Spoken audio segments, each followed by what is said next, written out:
Atlanta Plugged In starts now. If 2020 hasn't been challenging enough, there's also another threat to prepare for: possible severe weather.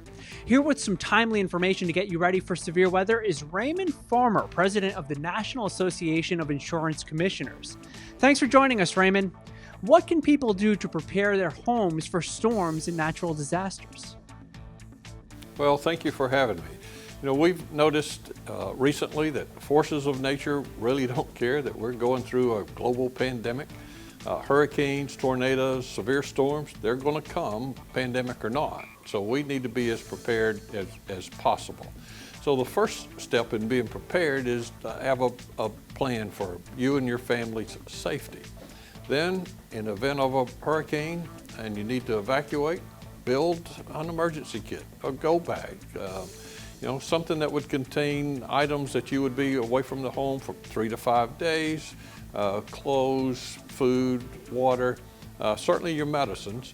But part of that package ought to include contact information of your insurance agent, your insurance company, just in case you need to start the claims process before you're able to return home. And to assist in the claims process, to make it a lot easier, is to prepare a home inventory.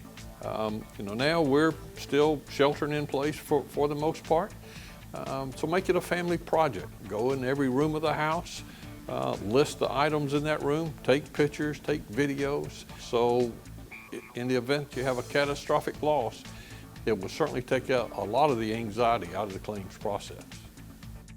What are some common misconceptions about insurance coverage when it comes to floods? Well, after a catastrophic event and a emergency declaration is made, FEMA will come in and they provide great assistance, generally in the forms of grants, and it could be up to $33,000, but primarily I've seen in the past those grants are in the $4,000 or $5,000 range, and that's not going to cover all of your losses, more than likely, especially in the event of a flood.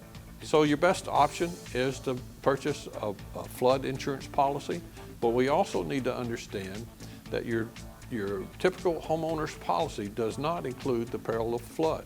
A flood policy is readily available through FEMA's National Flood Insurance Program, or you can contact your local insurance agent or your company with whom you do business and explore those options.